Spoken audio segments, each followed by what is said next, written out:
And welcome to Camppatton Family Compound. It is time for Friday night on the homestead, and tonight's topic is never promised you a rose garden. How's everybody doing out there? Hopefully you're doing better than I am. I tell you, the solar storms that are hitting from or everything acting up from the CMEs is just, giving a lot of people migraines and headaches. And this is the first time I've gotten a headache from them. My wife was complaining about them, and other people have been complaining about it. It has been a booger. And we still got more coming. There, I guess early this morning, we're overnight and this morning, solar flares number 5 and 6 went off. And so, it's interesting here. All right, let's say hi to everybody here. First one in was Rick. Hey, Rick. And yes, the song does kind of is similar. I mean, the title is similar to the song of from Billy Joe Ryle and written by Joe South. Of course, the rendition by Bill Joe Ryle didn't hit big as the 1970 rendition by I just forgot her name. Anyways, yeah, hers went big. Hers is the one everybody remembers her now. All right, next one in was Mother Earth Garden Club, then Phelan Klein Wolf, Walt Rogers, Kaylin Strain.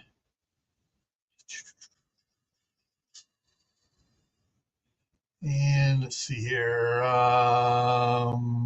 Lewis, it's the Marshmallow Man is here. And Geeky Gardens is here. Hey, Jack. Yes, Lynn Anderson, yes. With a, I beg your pardon. Yeah, we're not going to go there and get a strike, so that's the end of it. All right. So, let me get hydrated here.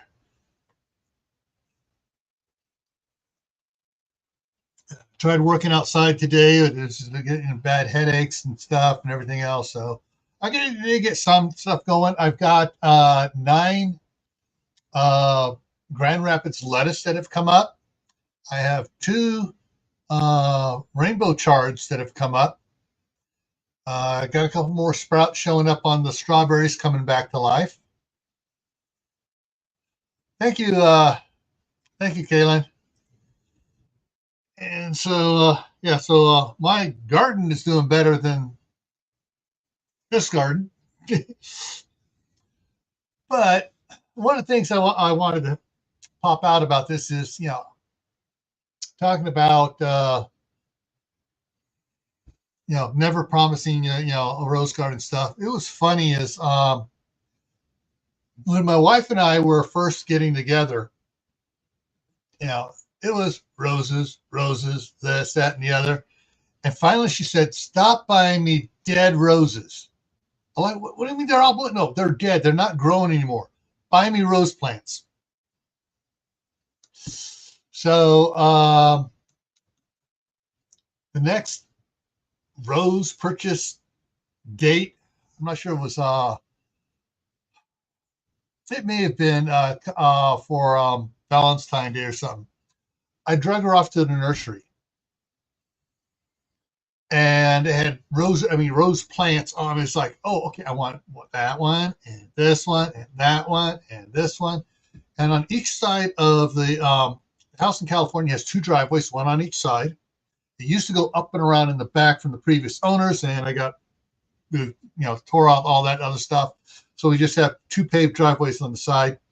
But then on either side of, right next to the driveways, on either side of the lawn area, when there was a lawn area,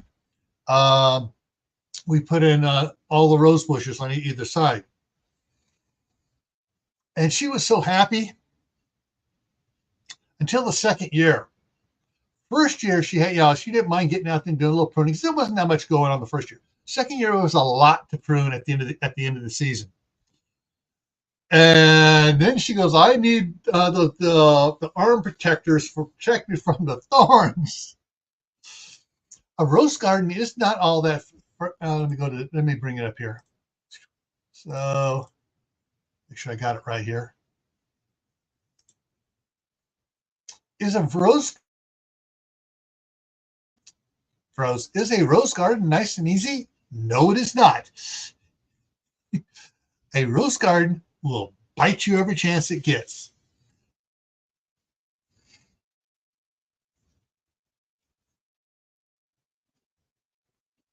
Yeah. Okay, let's see this. All right, yeah. Tylenol stuff doesn't work on me at all. The ibuprofen works better. Bayer aspirin works better yet. But anyways,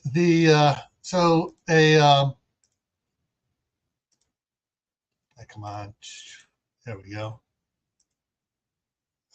I'm trying to control stuff on the side here. It's acting up on me. Oh, yeah, I got one that's doing the funny stuff here. All right. Anyways, yeah, so my wife learned she still likes roses, but just not quite so many. Got to figure out how many roses she wants up here. I'm thinking we're probably going to wind up with instead of over a dozen plants like we have in California, you'll probably wind up with 6 or 7 out in front of the house, spread out, easy. Hey, our terrific homestead. So let's get out of here. So the hard part of, and basically this is going to be the hard part of homesteading and gardening, because you can't promise someone a nice, easy homesteading or a nice, easy gardening experience. Juliana, hey, how's it going? So we're going to be talking about the hard part of gardening and homesteading. Come on here. I get this right here. There it goes. And so we're going to talk about all the stuff that gives us grumpiness and everything else before we get the joy out of it. And some of the things I thought of here, the hours you have to spend homesteading. To really homestead, it's a full-time job. And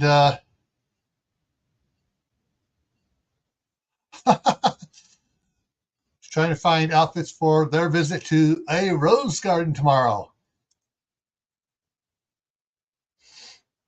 Oh, and Mark is here, and he's putting the frosted sole into the freeze dryer. Woo. So the hours you spend in the garden stuff, prepping the garden before you even get the first things in the ground, getting it prepped every year, getting everything done on it. On a homestead, it's all the hours you spend fixing things, getting things to work, planting trees. The garden, of course, is on the homestead too. Taking care of livestock, making sure the livestock don't get out, protecting the livestock, hours and hours and hours of stuff. And here's Mark. Hey, Mark. And so there's a lot of stuff you do. Got your mic unmuted now? Yeah, sorry about that. Yeah. All right. Now the second thing that's, boom, the weather. Who can control the weather? Please tell me. God. No, down here on Earth. Who's willing to control the weather for us? Bill Gates. Sorry. Boom. There, now he's back.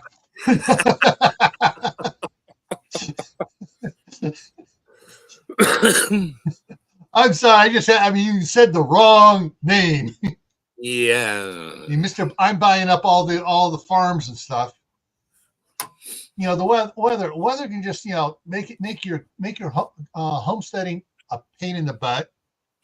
too warm in the winter, too cold in the summer, too hot in the summer, too cold in the winter, too wet in the spring, too wet in the fall, too wet in the summer. You know, hey, Denier, how's it going?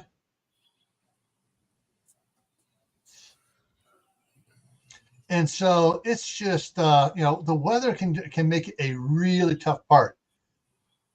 I mean, Yeah, here Rick. it's been raining and windy.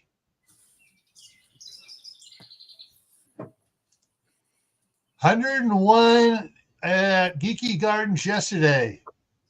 Broke the 94-degree Fahrenheit record set in 97.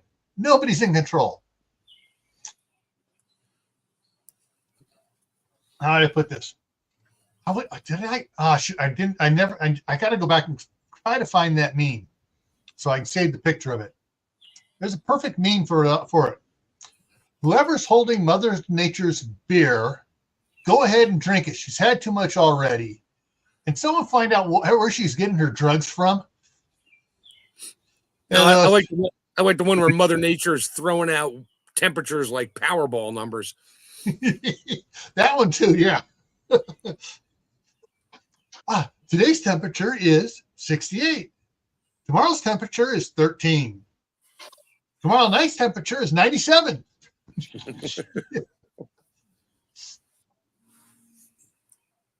All right, let's check the next one here. Diseases.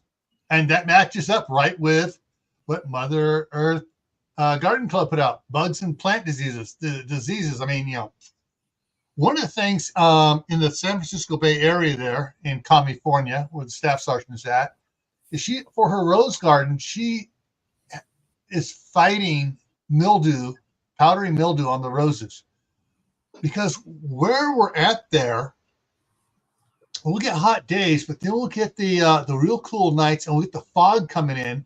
So during the night, all the rose bushes get dew all over them from the fog rolling in. And so they get powdery mildew. But, all sorts of diseases and stuff. It's just, for different plants and stuff, it's just a problem. And then on the homestead part, your chickens get diseases. They start molting all over the place. You get sick cats. You get sick dogs. You get sick horses, cows, goats, pigs, whatever. Yeah, it's hard.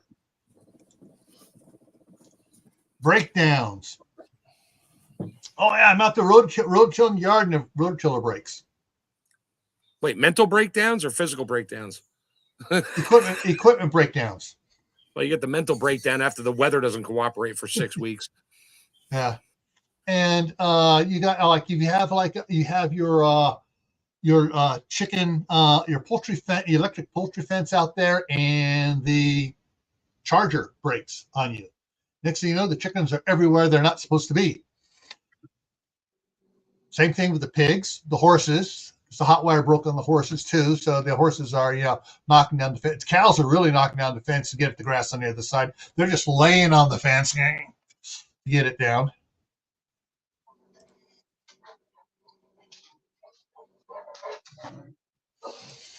And let's see what else we got here. Predators. Let's see what else we got here. Failures, crop failures, birthing failures. I'm designing a special new hen house for the chickens and stuff, and they hate it. They don't even want to go in there to lay eggs. All of a sudden, you're finding eggs hidden all over the place where they're flying to get out of their chicken runs and stuff and laying eggs elsewhere.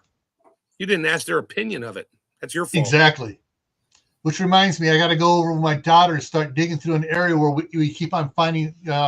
I got a bunch of these half barrels laying out there and stuff, and the chickens somehow will, lift it up enough where they get anything and they start laying eggs under there where we don't look and see them. So we got to go over there now and start checking everything out. All right, other things here. Deaths. Yeah. Deaths in the garden. Plants dying. Why is this plant dying? I gave it everything it's need. Why isn't it putting forth the effort that I put forth to make it grow? You didn't ask its opinion. You have animals dying on you, dying early. Yeah, chickens only live so long, cows only live so long. Animals only live so long, but it's like, okay, this one should be living, 8, 9, 10 years. 2 years in, it dies. It's like, what the heck?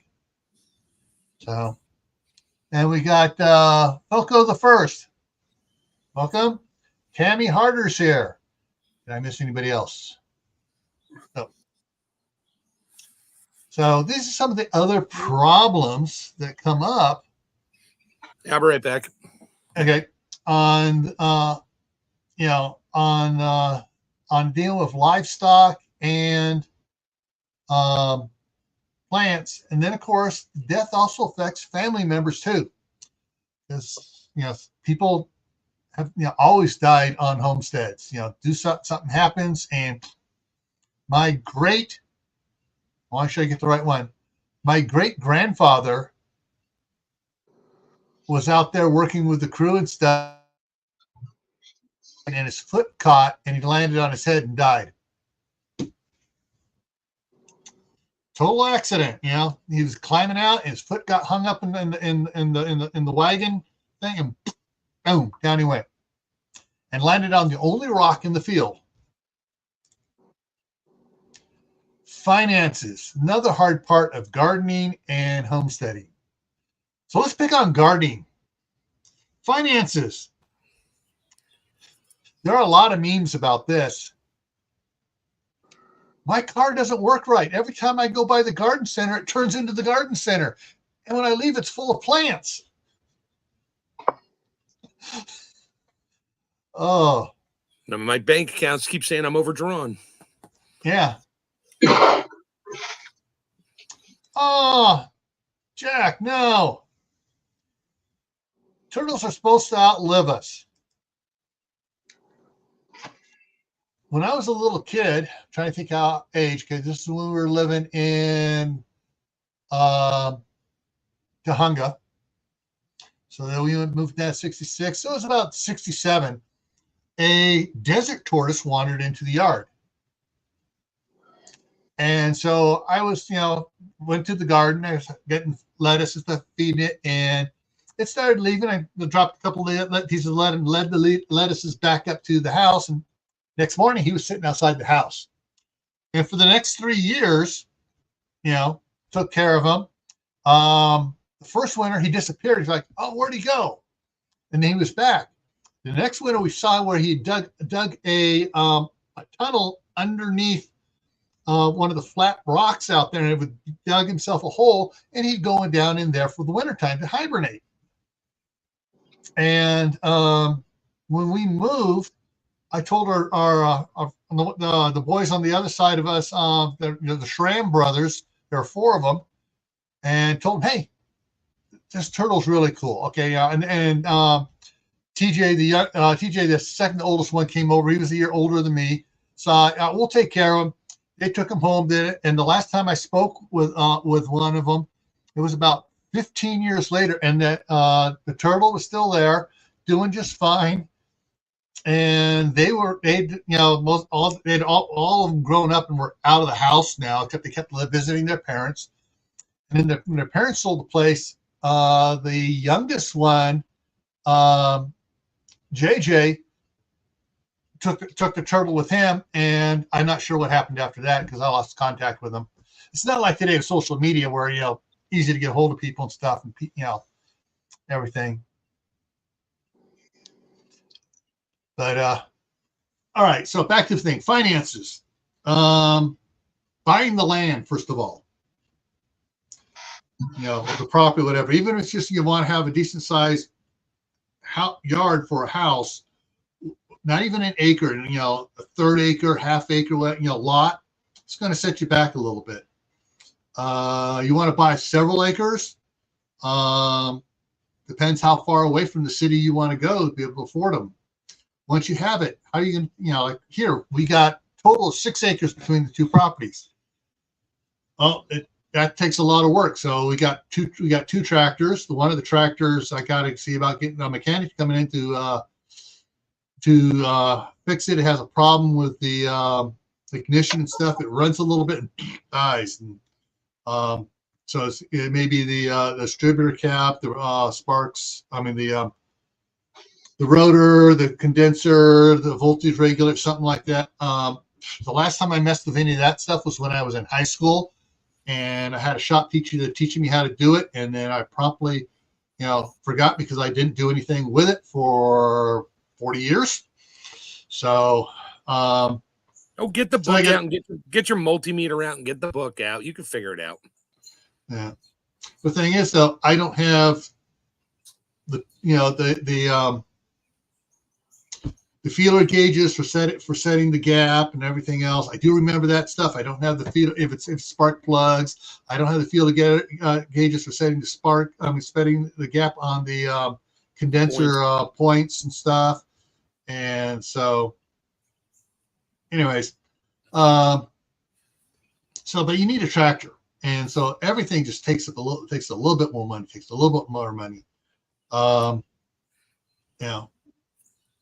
It's like, all right, so we bought the tractor, had the backhoe attachment on it, had a drag box attachment for it, for the Coyote, loader bucket attachment was on it.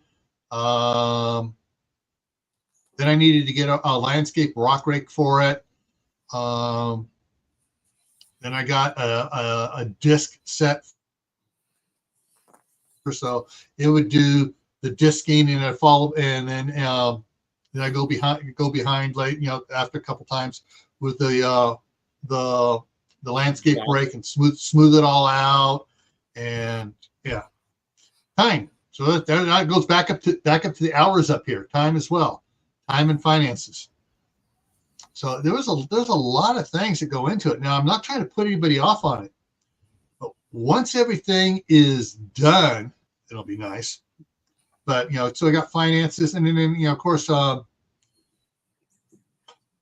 animals, buying animals, taking care of animals. Animals get sick, you got to pay for the medications, which now get ridiculous. So, there's a lot of financial problems with it as well. And then there's water rights, got to pay for the water rights, feed costs, hay, amendments for the garden. Yeah, exactly, all that stuff. All depends on where you live and where you want to go. The unknown. There's always the unknown. Something that comes out of left field that may fit in one of these categories, but just something unknown. You can't figure out what's going on, what happened, and so the unknown comes to bite you back too. And I think that's the last thing I had on it. Yeah, that's the last thing I had on it. Wells can go dry. Yeah. Pumps and stuff can stop working. Speaking of which, the other day we had, I think it was a Wednesday, Tuesday, problem with the city's water here. I didn't notice it because I wasn't turning on the water at the time. And so they had there was a drop in the water pressure because they were trying. The pump, the system decided it was going to switch from the small pump to the big pump, and they weren't communicating. So both pumps were off for a little bit, and the pressure dropped, and it got below 25 pounds pressure. So they had to, it's below 25 pounds pressure. We need to do a water test, make sure the water's still good. That's not a different problem, even though they knew what the problem was. They want to, the state says, the cities have to test their water to see that, see if it got contaminated from something in the well coming through. And they don't pump directly from the well. They pump from the well into the big storage tank. From the storage tank, they pump to pressurize the water system.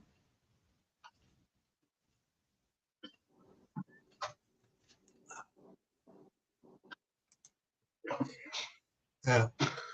The only thing good, and here's the other thing about talking about water. They started at the irrigation ditch. Somebody started it up without asking. And so when they started it up, nobody had inspected the line yet because they started it up 2 weeks before this startup date's supposed to happen. which is a big no-no. And all of a sudden, the city's getting called, hey, we got water flooding all over the place. They had to go up there, shut off the head gate. And it's in several places, I guess, north of me on the line, they had some skunks back up over there near the open fields and stuff, and they burrowed into the ditch and did stuff in there and made a little nest in the ditch and stuff. And when the water hit the ditch, there was only just a little bit of dirt between the water and this skunk nest, and it blew out a big area and just washed all the skunks away. But they flooded out the side there, so they had to shut it down, bring in dry dirt, pack it in there, rebuild the berm of the ditch and everything else in 2 different places. And yeah, it was ugly. Hey, CR, how's it going? And yeah, so there was, so that's something else. That's just, that could be considered, what was it here? A breakdown, but it's not really a breakdown, it's a breakout. But, it's a failure of the ditch. And so that was a problem there too, which, if say like these CMEs that we're getting hit with right now were to cause the kill shot, which they're only giving it at the most, for all of them here combined and stuff, of a possibility of triggering a kill shot is less than 10%. So if it were to hit, oh, wait a minute, froze. If it does hit, okay, the pumps for the city water pressure, and the wells and stuff. Well, the pumps for the wells are down in they're submersible, so they're down in there a little bit better protected. But the pressurizing pumps for the city suddenly are, yeah, it's going to be fun trying to get water. Fortunately, the irrigation ditches going through town are gravity fed, so they just open up the head gates and just water comes on down. Then we just got to go out there with the bucket and get water and boil it and clean it, and you do all the other fun stuff to it, and go back to the Wild West days. Do you have a high or low spot on your property, or is it kind of level? There are high and low spots on all the properties in Texas. Everything's graded for flood irrigation. Oh, so you can't, you don't have a high enough spot where you can put a small building in and throw in 4 of those big container things and fill them up with water and just gravity feed your own water. Well, what I can do is, and I'm hoping to get it done this year, is on the one side of the shop, I'm trying to get it all taken care of, leveled and everything, and compacted, and put some weed blocker down, bring in some clean gravel, put on top of it, bring the both of the cargo containers from across the street over here, set those up side by side. Then I can put some of the IBC totes up on those, stack them. And that'll give me a little bit of pressure. But I do have several 12-volt pumps and 120-volt pumps for garden hoses that are not hooked up to anything, so they'll survive a kill shot EMP. And I got some solar panels. I just have to worry about manually disconnecting them at nights in case the diode gets burnt out, so it doesn't discharge back from the batteries and basically make the panels luminesce. But I should be able to get a water pressure system here going for myself. To it won't be high. It won't be the quote 70-pound pressures we're supposed to have. It may be about 25 pounds pressure in the house. That's enough to flush the toilet. That's enough to flush a toilet. That's enough to take a shower by. Do you have where's your water table in the ground there? Is it 10 feet, 12 feet, 20 feet, or 100 feet? it depends where you're at. Now you get closer to the irrigation ditch. Oh, during the summertime, oh, we got water here at 10 feet. As soon as they turn off that irrigation ditch that's 50 feet away, all of a sudden that water just disappears. Yeah, so putting a hand pump in is not an option. Yeah, where we're at here, it's about 150 feet down to the water table, or down, you have to drill 150 feet. And it depends where, because there's I'm trying to think of the term. Basically, you got rock layers out there, and so you'll have a rock layer here, a rock layer here. You got softer down in here. Right. So this will have water in it, and if you drill here, you're gonna hit the rock layer. You're not gonna hit the water. So you got to find out where do it. That's where I'm lucky. Our property we're in a valley, and I got a stream in the back. And all the neighbors told me, though, I'm like, yeah, I want to put a hand pump in just in case watering plants. I'll probably have to go down 20, 30 feet. And they're all like, dude, you only have to go down like 8 feet. You'll hit water. So I already have a hand pump. We're going to put that in the spring we'll go down like 15, 20 feet and then run it. And I can hook an electric pump up to it too, to pull water out of it, depending on how much water flow I got, and see how clear it is. I'll send it off somewhere and be like, hey, this is my water. And what's in it? I come back, great, I can drink it. If not, I'll boil it. Yep. Yeah, I'm about 7. My well is about 70 feet down. And Tammy, Rebel Canners is here. So we got both Tammys in the house tonight.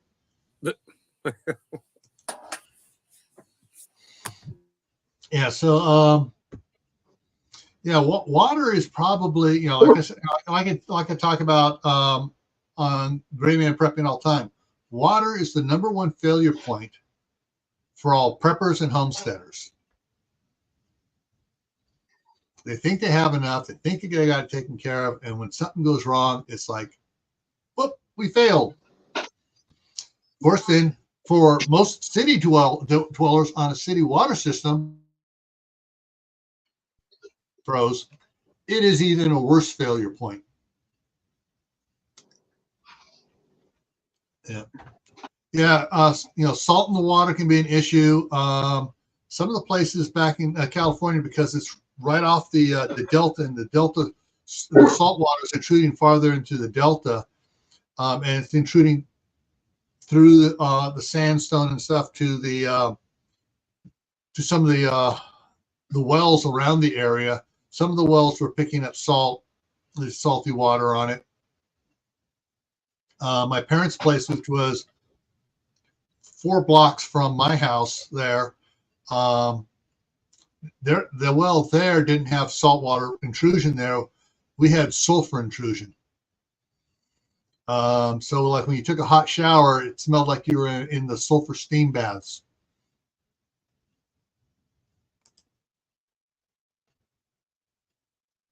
Yeah, that's the problem of Florida.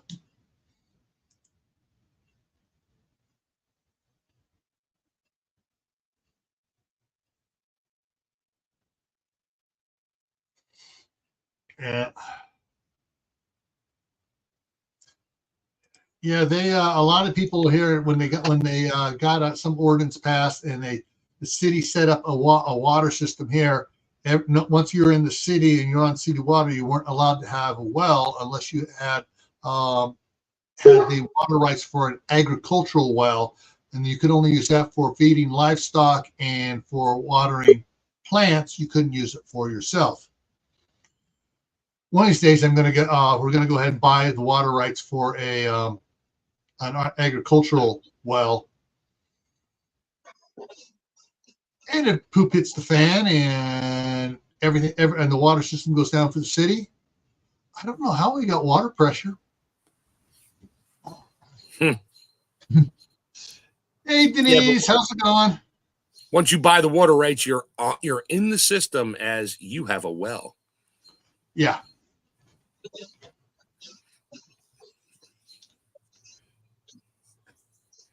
What's the deepest a hand pump well can go? Like, depending, I mean, sure, you can get.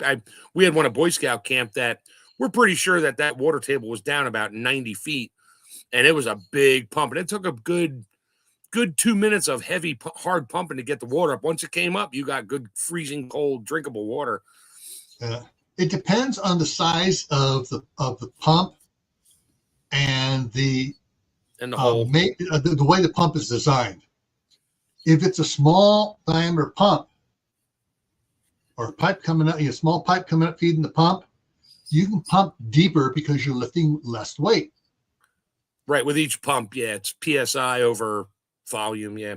Over what the flappers and the valves and everything the pump can handle.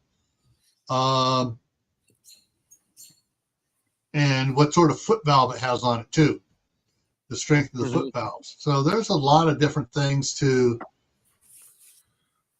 do things. Is the water rights expensive? It depends whether or not someone has some to sell or not. If someone has one to sell, you can usually you can get from. If everyone's trying to hang on to it, you got to pay more to get somebody to give one up, because there's only a limited number that they'll put out there. Unfortunately, some of us are trying to get introduced in the state legislature that forbids out-of-state entities to buy water rights in Idaho and pump the water out of Idaho. And that's what a bunch of companies have been doing. They've been buying water rights and they've been shipping it to California. Like Nestle does in California. They get the water. Oh, no, water's not a right. It's ours. I know you know that. Yeah. But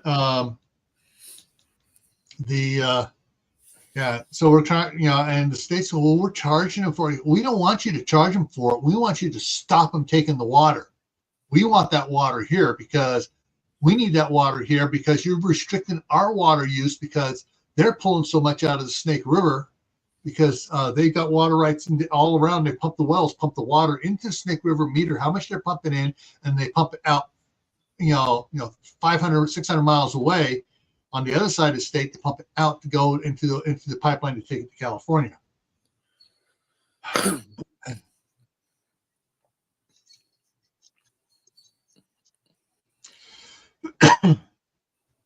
Yeah, the last several years they said, "Oh, you guys are limited. You can only use this much water." And it's it's like fortunately we've had people here go over and tell our water table here and our flow here is up. You tell Boise that you're not restricted. You can't restrict it because for us the water here is at level, so we can have our full use. Other areas, not so much. Yeah,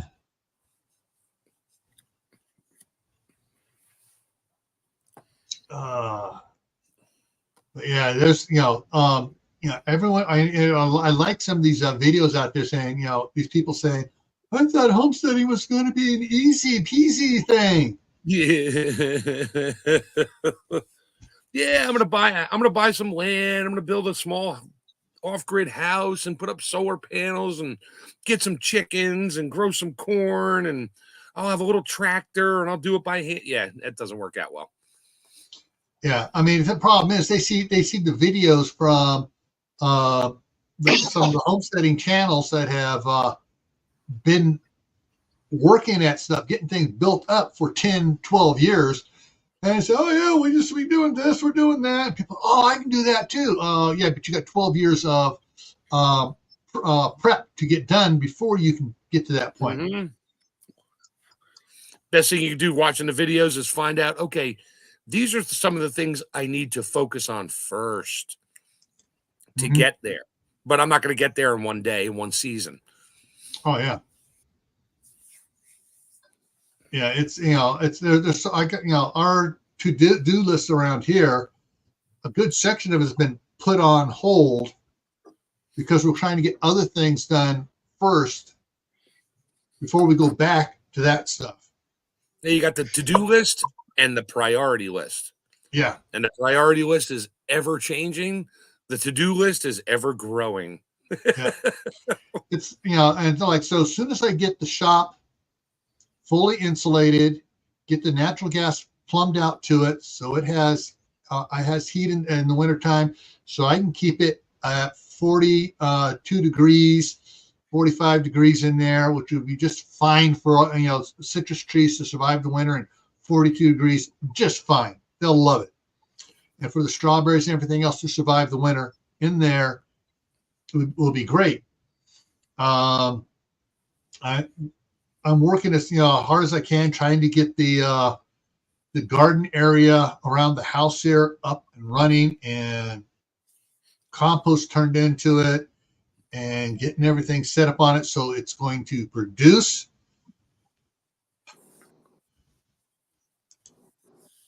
Yeah.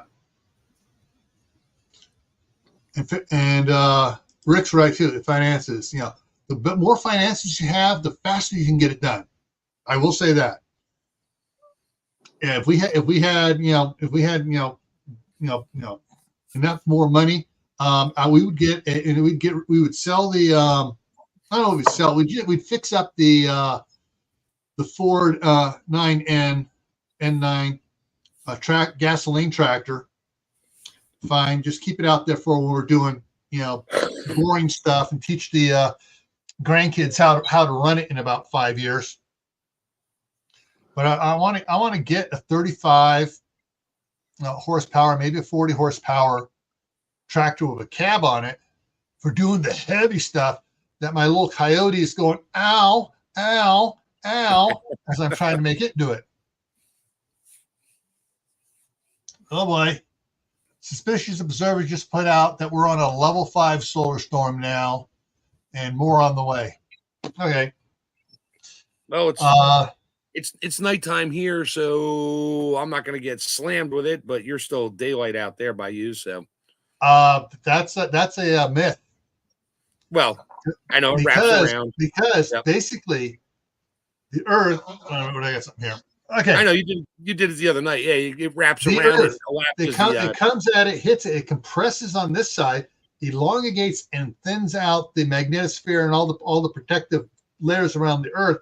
And so when it comes in, it goes, oh, it's hard over on this side here, or it's hard on this side here, and this side here is all going away. So it comes around and it goes to the weak side, and it terrorizes the side away from the sun. So we're all going to die, basically. Just kidding. All right. Yes, but not today. Yes, but not today. Yeah, like a tail of a comet, and the front is solid, and the loose stuff is that's how come. All right. The scientific fact about the movie Armageddon. Oh, we're not going to approach it from the front where it's all thick and hard. We're going to come in from the side with the landers and approach where it's thin and stretched out, and we can maneuver around all the pieces.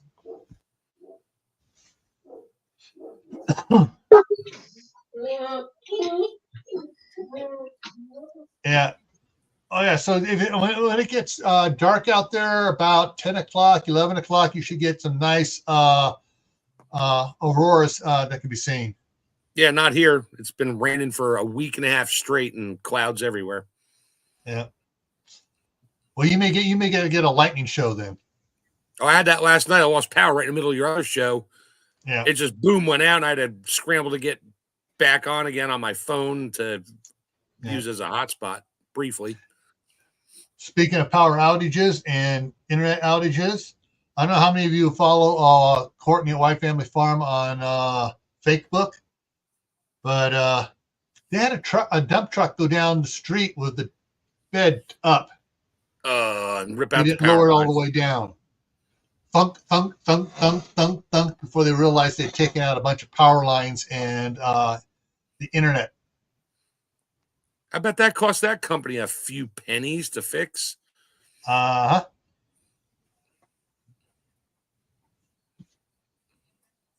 And well, already today around noontime, mountain time, there was when the first CMEs hit the Earth, there was several app companies and power things that were going out and losing connectivity and stuff. So yeah. It's up here to watch when we get down here, but they sprayed the skies and Yep. set deliberate fires. Yep. Yeah. They're trying. I see why they're trying to block out the storm. The new emergency plan from the government to help people. Yeah. Yes, Trudeau, you know exactly what you're doing. Let's spray a whole bunch of different kind of metals into the atmosphere to block the sun. And in the same phrase, we're putting up solar fields everywhere. They're doing that here in Pennsylvania. They're coming up. I drove by another one the other day. It's about 40 acres. One of the farmers must have sold his land because they made him a good deal. And it's nothing but Connex containers full of solar panels, equipment. And now there's no food there. Now they're going to put that up. But at the same time, we need to dim the sun out so it doesn't get too hot. Okay. Well, who's on which side of what here? Yeah. But yeah, things are just really weird. Let's see here. Yeah. Yeah. One of the things we hopefully will do, probably not this year, maybe next year, if we have enough money set aside after I get the shop all done and get the garden around the house all done, get everything done around here of the hard work. So it's and it's hard work getting it all set up so it works.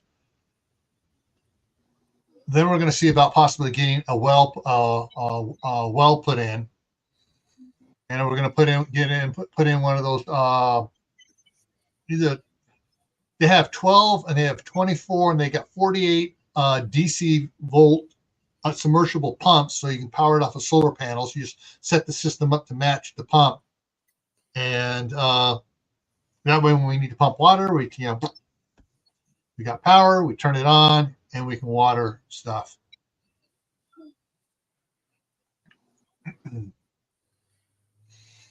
So I'm just checking this thing here.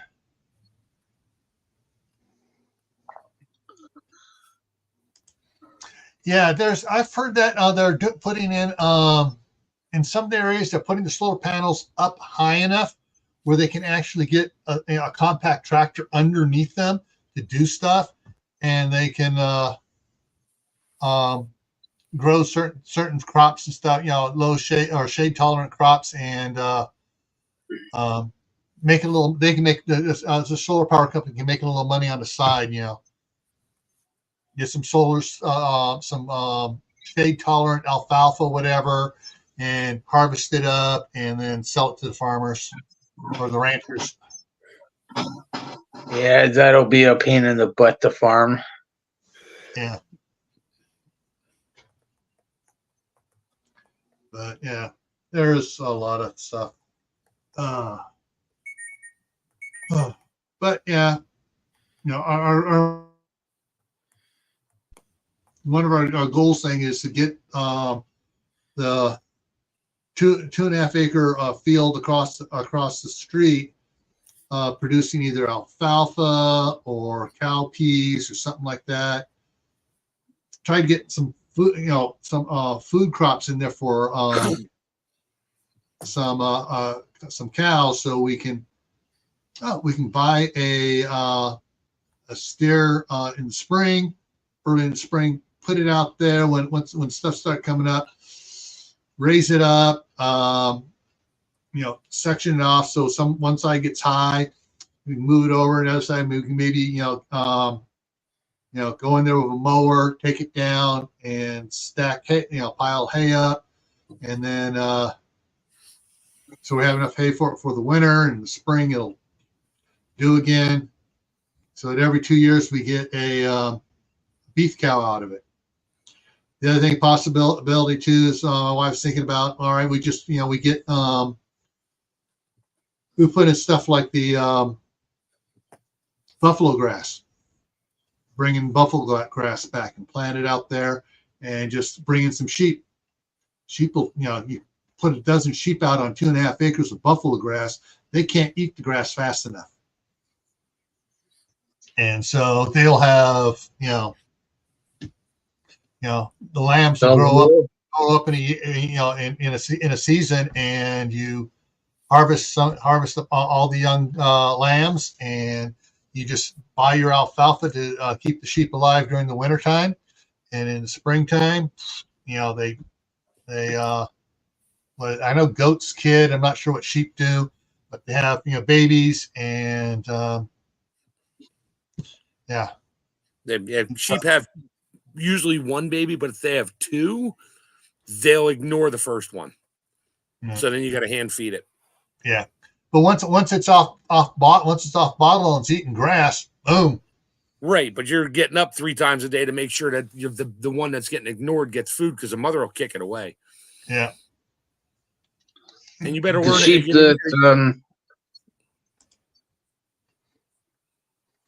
sheep up here can give birth up to 4. Oh crap! I don't know. Oh yeah, I don't know if it's a different breed than what you're talking about. Probably is. But the farmer I worked for, anywhere's up to 4 per sheep. You better go to take a class on shearing sheep and spinning wool. Yeah. There we go. Birthing sheep.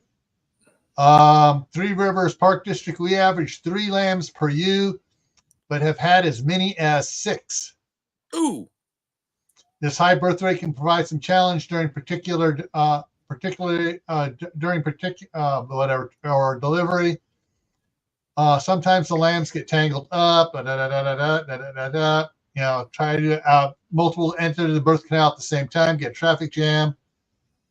Traffic jam. That's what they say. That's what it says right there. Traffic jam. Funny. It's not. Oh, it happens. It does happen. You got to go in and actually help give birth to the babies. That's why you have the shoulder high gloves. They have the strap to go across and around the other one, so it doesn't slide down on you. You have 2 of them on. You straighten them out. Yank them out. Yeah. Yeah. Yeah. The British record is 7 at once. But there is a world record for 8, according to the people who have looked it up. So, and that was in Scotland. Or was it, so. But yeah, so, sheep may be the way to go, but we just got to figure out a way to feed them during the wintertime. There's another thing. Feed them during the winter. You don't have enough property to grow your own. Yeah, look at look out! I'm coming through. I'm out of this place. You don't have enough property to grow enough wheat, straw, whatever, to bale it yourself. That's more equipment and things you need to have. Well, and then store it and then feed it and hope you don't. Well, run there out. are people that'll come around to do. If you got like 3 acres and it's all in alfalfa, there are people that'll come around. They charge a small amount and they just run it through. They cut it all down, roll it out, and they give it several days to dry up, and they'll come back and then they'll bale it up for you. Yeah, up here the farmers, if they've got the one that I was working for, he had a particular amount. He had a lot of acres, but he had about 1,000 sheep, give or take, and he figured it out roughly to how many acres he needed to have grass silage. And that's one of the things he would have is this, just grow grass, then cut it down and get it silaged up for the winter. Yeah. And help mix it in with some of the hay, some of the corn, and whatever. How many? I'm looking something up here for this. I'm talking about this just to give you guys the information. How many acres per sheep? How many acres? Hey, CR, what does the sheep say? Mask. Bad joke. I know. All right. How much land do you have at your disposal to determine the factor for the size of your flock? You can reasonably expect to keep 6 to 10 sheep on an acre of grass. Okay. So I got 2.5 acres on the one there. I got an acre over there as well. On another section there, I can cordon off. So I got 3.5 acres over there, which means if I keep the sheep on the acre one and I have, 4 or 5 sheep plus babies, and use the 2.5 to raise and silage the alfalfa and stuff for them for the wintertime, that could be doable. That could be very doable. You got to have an area. Got to have an area for your ram because you can't leave the ram in with the females. I got another area over there, and another 1/2 acre section over there. I can put them in, or I can put them out here in the old pig pen, which is a silo, a grain silo, short one. Concrete floor in there and concrete floor in the run, because that's where the pigs were at, and I just feed him. Or I put a halter on him and take him out here and let him eat the grass in the lawn. And you could even do it if you got, like, say 4 or 5 sheep and you got like an acre, like a full-sized acre. You can divide it into half, and so that you're rotating the sheep on, like, so they're on a 1/2 acre, so they eat that 1/2 acre grass while the other 1/2 acre is growing. You flip them over, they eat all along, and that's how the farmers used to do it. I could say the thing is with that area out there, I can fence off the outside really easy from my daughter's garden and stuff. I can put a water trough out in the middle, and then from the water trough, I just run some of the electric fences out, and I say, okay, open this one up, shoot them from one to the next one, and have 4 of those out there, and every week move them, or every 4 days, 3 days, whatever, move them from one section to the next section to the next section. And that'll keep them going happy, and also keep everything, the area. Then once they eat the one area clear, and they move to the next one, it'll take a week or two for it to come up high enough where it's good for them.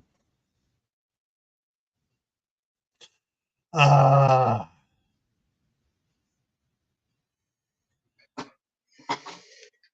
right, here it is. What do you call a herd of sheep falling down?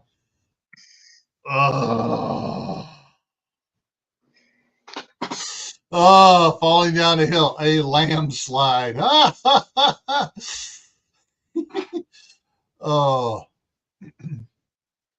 let me check something over here just to see if YouTube has fixed it yet, or are they still dinking me around? They're still dinking me around. They will outlive me. Give away memberships on this channel. They say you can do it. I go, no, I can't. Oh, and I follow the things how to do it, but it's not allowing me to do it. So, anywho.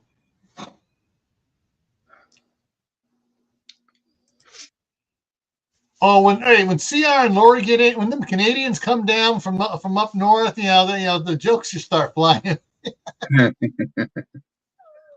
Right, Lewis? Yeah. Let me check something over here real quick. Here, I got one more thing to check here. All right.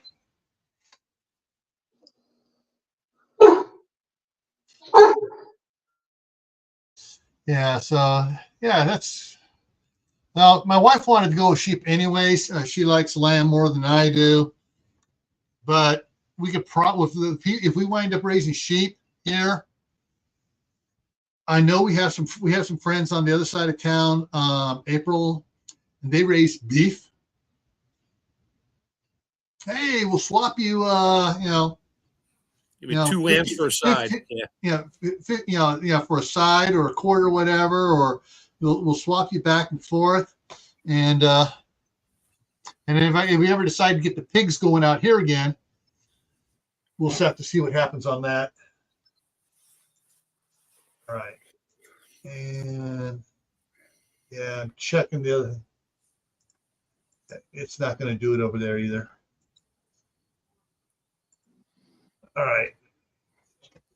I was trying to, if I use a different computer, it would allow me to do the, yeah. Actually, it gives me an idea. Let me try a third computer here. Give me a second, folks. Third computer. Third, yeah. I got 4 computers here. And let's see if I can figure out a way to get for it to allow me to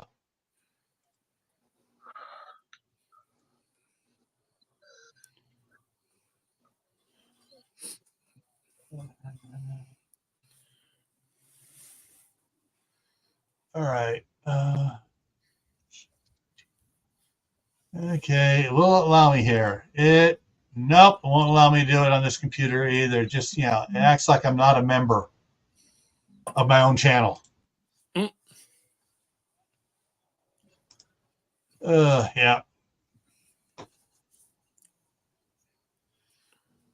yeah.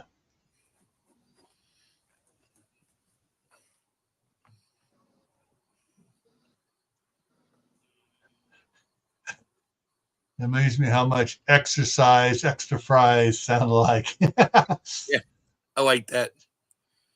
Oh, I thought you said extra fries. Yeah, I didn't know they sold fries at the gym. Oh, someone posted on Facebook. They say we need to rename the toilet instead of calling it a John. Call the toilet a Jim. That way you can say, yeah, I go to the gym 3 times a day. Yeah. Well, when you have little kids and the Legos are everywhere, you can tell everybody I walked around the block like 20 times today. Yeah. Stepped on it once.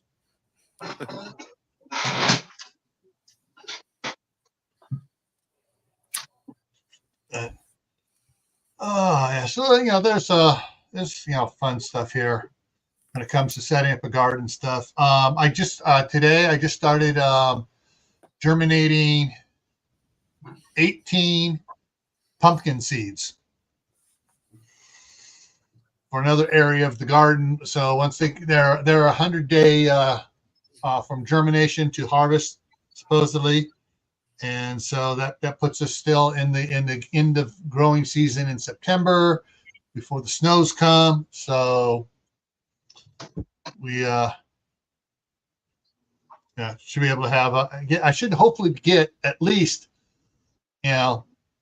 several dozen pumpkins out of it that are good enough for jack-o'-lanterns, so I can have some for my grandsons, and then some of the neighbor kids around here say, hey, got pumpkins, your kids want to do jack-o'-lanterns, here you go. I just planted I'm trying it. I got 6 acorn squash seeds from acorn squash I got up from the Mennonites last year, scooped them out. Some of them were actually growing inside the acorn squash. I'm like, okay, they're good to go. Dried them out real well, threw them in jars, threw a desking pack in there, and I dropped 4 in those little pots. If they start to grow, and I think 2 of them are starting to grow, if they start to grow, yeah, I'm just going to go play Johnny Appleseed out at my property and just drop them everywhere. I'll have a plethora of acorn squashes growing up the trees. Let me see if I can find this here. Hang on.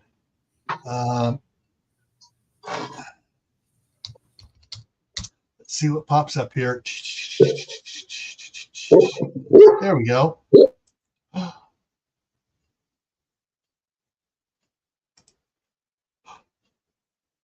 I'm not sure how much the price was when I bought it. And actually, so it has a side setting on it. Come on, scroll up a little bit. And it has.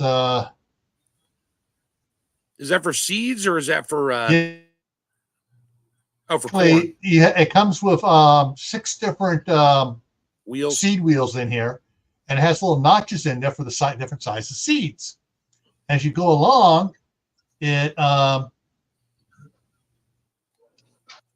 the bottom here, come on, get on there. The bottom down there, it plows a furrow, drops the seed in, and then the black thing in the back there scoops Covers it back up. together, and that back wheel packs it down. And you can adjust the depth on it. Huh.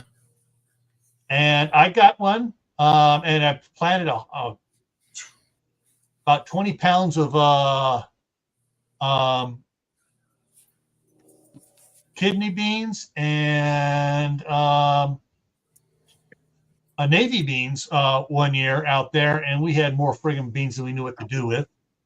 Well, but you just walk along, and it just fill it up again, and it just plants them. Okay, I got the view order. All right, so it's $103 now.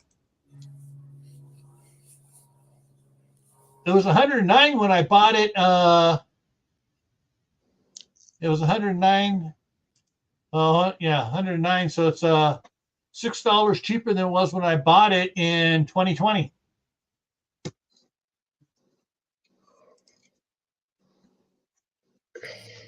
Yeah, it's fun to plant so much stuff, like my 78 tomato plants that are staring me down right now. I hopefully can get in the ground. Most of them in the ground tomorrow.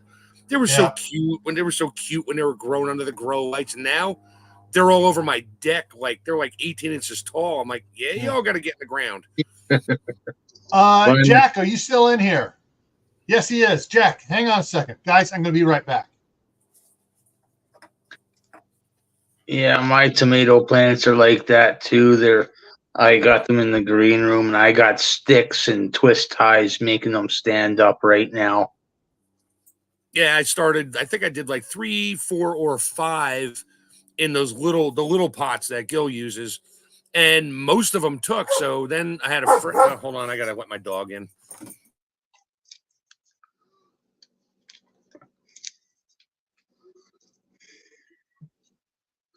And then I was left.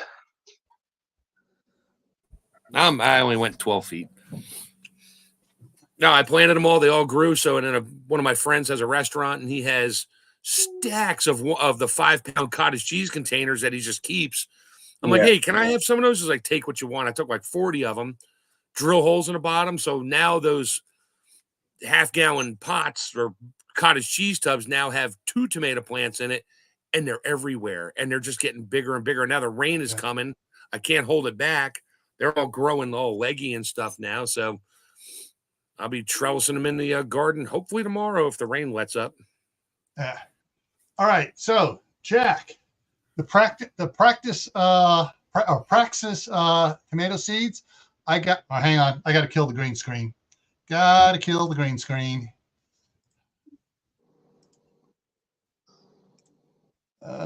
there we go. So, here are the Praxis ones that you sent me. I got 3 of them growing up looking like this. That's kind of an unusual leaf for a tomato. Is that what it's supposed to look like? That's a tomato? That's a tomato, the Praxis tomato. It could be. I wouldn't know, but it could be. If it's a different variety, different leaves, maybe. Yeah. So anyways, I got 3 of them that have come up, and it's and it's of course it's also now starting to get another leaf down in here. Yeah, try to turn so it shows there. Yeah, leaf down there. That looks like a mum. Yeah.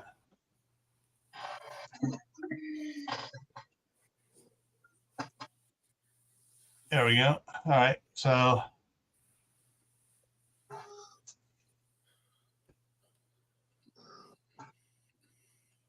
yeah, we got our last frost is gone. Hang on, let me bring this other one up here real quick here. All right, drop that down. Move that. Bring up this.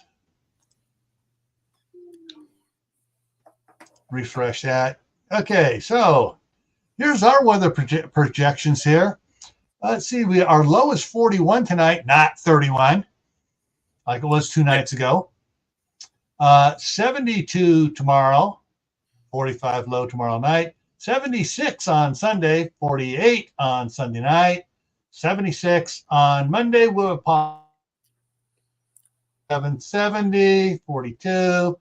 But 42, 60 goes 69. Oh, and it's back up on next Thursday, 73. Next Friday, 75. So we're looking pretty good there. And then chance of flurries and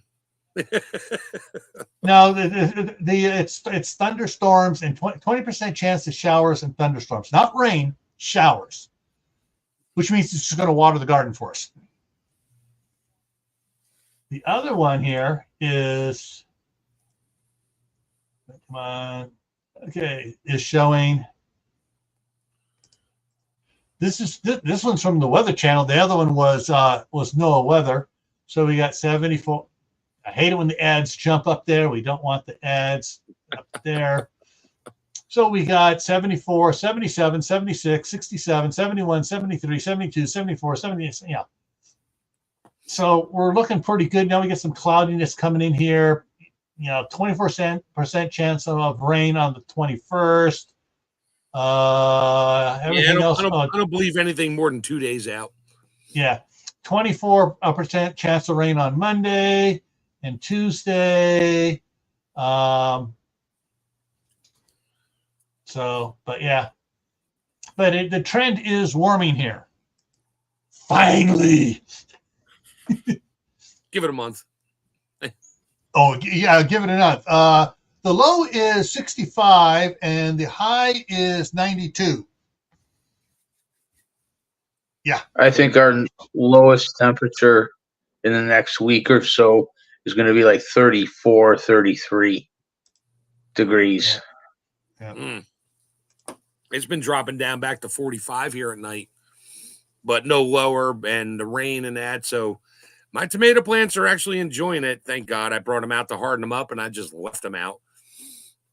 Yeah. Let's see. Yeah, I think here. That's what I'm wanting to do, but I'm too afraid that we'll get that one last frost. Oh, yeah. That did me in last year. I put them out way too early and killed about half of them. The other ones, they survived and they thrived, but it was brutal.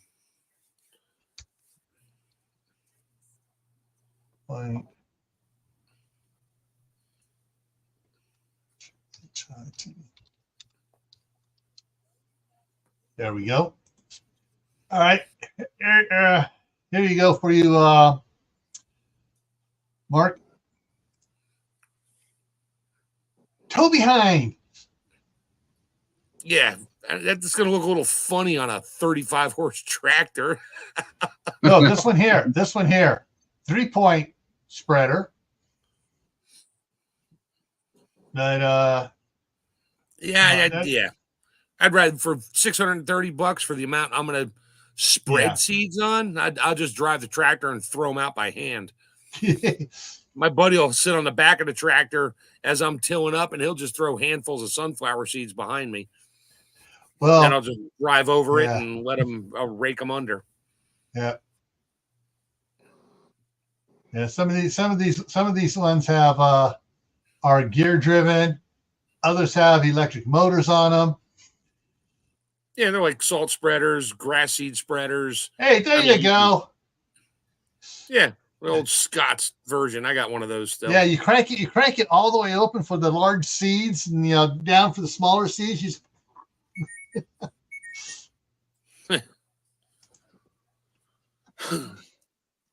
All right.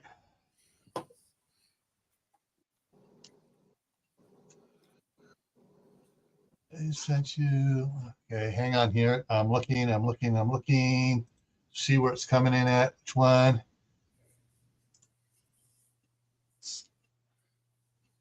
Oh, gotta be this one over here. Nope. That is that one. Juliana, did you send it to me on Facebook or email? Probably Facebook.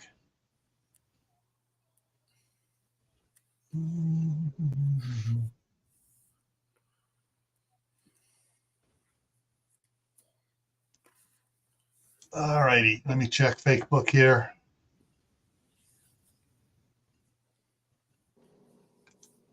see if she sent me a picture here to see fake book. Yeah, it's fake book. Okay, there is Juliana's nasturtiums. I've got several nasturtiums trying to germinate.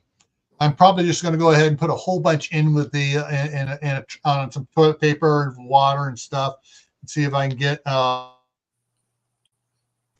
of the packet, get some to start.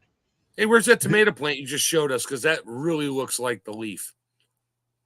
No, it's a little bit different. Okay. Yeah, because the white center point there. I mean, that's where the stem attaches is in the dead center. Okay, hang on, I got to turn off the green screen again. Got to turn off the green screen. See, this one's off on the side. It's kind of offset to the side a little bit. I never see a tomato plant do two leaves like that out to the sides. This one here was looking. The seed looked like a tomato seed. Well, that's sure. That's the thing. You know how tomato seeds are small. It's not like a nasturtium seed, which is big, a lot bigger. So and round like a ball. So we'll see what happens on it. If it gets nice, pretty flowers on it, and no tomatoes, well, you know, yeah, you got what you got. Yeah, but I'm hoping from these three plants to get them to this season to acclimate to this area up here and produce a couple tomatoes. Then I'll take seeds from those tomatoes, will be the ones that are acclimated. Next year, I should get a lot more from them and get more acclimated. Then I can share the Praxis tomato seeds all over the place up here.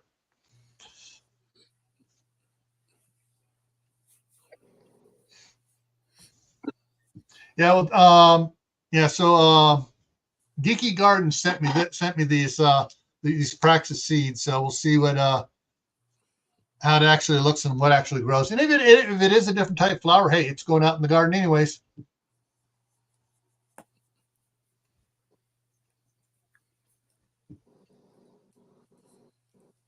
Companion plants, yeah.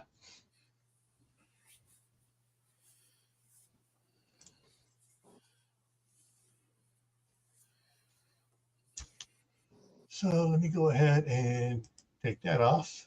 And oh shoot, let's see if I can bring this up here. This was so cool. Actually, I'm going to share from Broussard Homestead a meme he put out. It was really cool. Romantic date ideas for 2024. Building bug out bags together. Survival camping experiences. Firearm training. Foraging. And I went and replied to him, missing the gardening together. And Brett came back, Amy and I enjoy canning together. So there's 4 activities to build your relationship in 2024.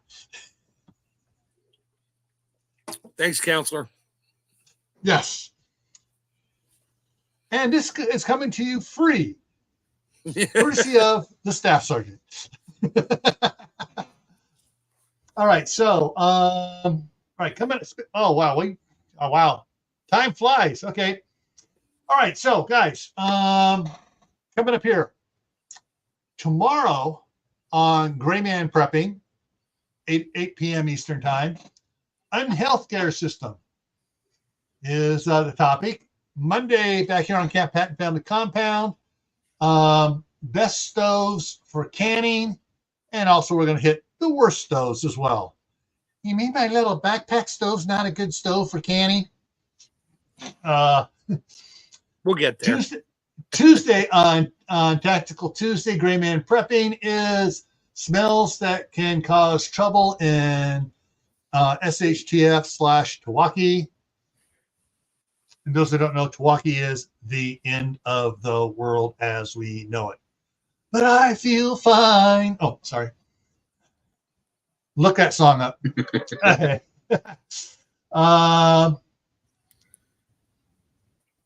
Thursday night is the midnight ride.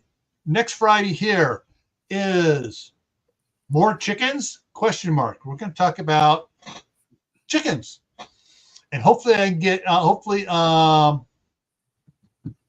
Courtney will be feeling a little bit better, and she'll be up to possibly coming up here and for a little bit with us, and cool. We can get some advice from the chicken whisperer. That sounds like a birthday party cheesecake jelly bean boom. Yeah. So that song's going to be playing in my head for the rest of the night. Yeah. Thanks. And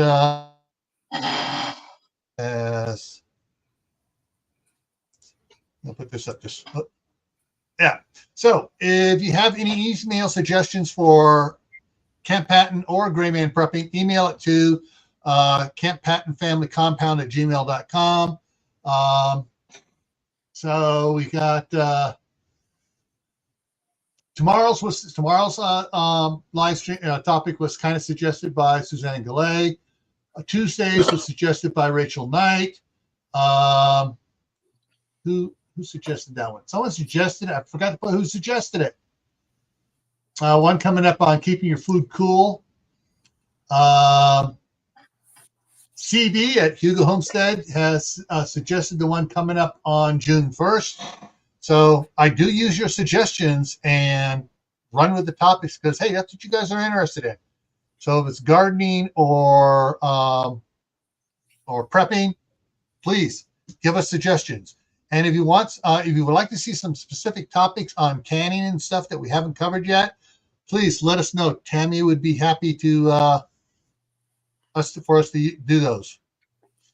And Sumi is Sumi, you're having reason why your internet is sucking is that we are currently in a level 5 solar storm from the CMEs that have been hitting the earth since noon today, and it's going to continue on for the next day or two.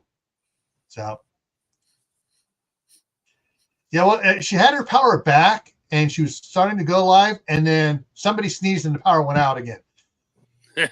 Yeah, Courtney was not happy. Sure, it wasn't a dump truck driving by ripping the power lines out. Yeah, dump truck first took out the power lines and the internet cables going across and caused the system to crash. And then they started fixing it, coming back. And I bet what happened, they fixed something. They go, oh, wait a minute, we got to take this down while we reconnect this one here, which was all tore up. And so, yeah. Yeah. Yeah. As soon as I'm done here, I'm going to go back and I'm going to watch Suspicious Observer's live stream. In fact, what I will do for you guys, let me go in here. I will segue it in here. And I will pull. This is the live stream that is he still live? No, he ended. It was only like a half-hour live stream he did or so. So this is the link to Suspicious Observers. Control-C live stream. I suggest everybody go over there and rewatch his live stream. Good information. All right. So thank you guys for coming up here. Thank you everybody for your input on the side stream. And come on, where'd it go? Okay, I clicked it, it didn't go in. There it goes. All right, there it is. There's the link to Suspicious Observers live stream tonight. Check it out.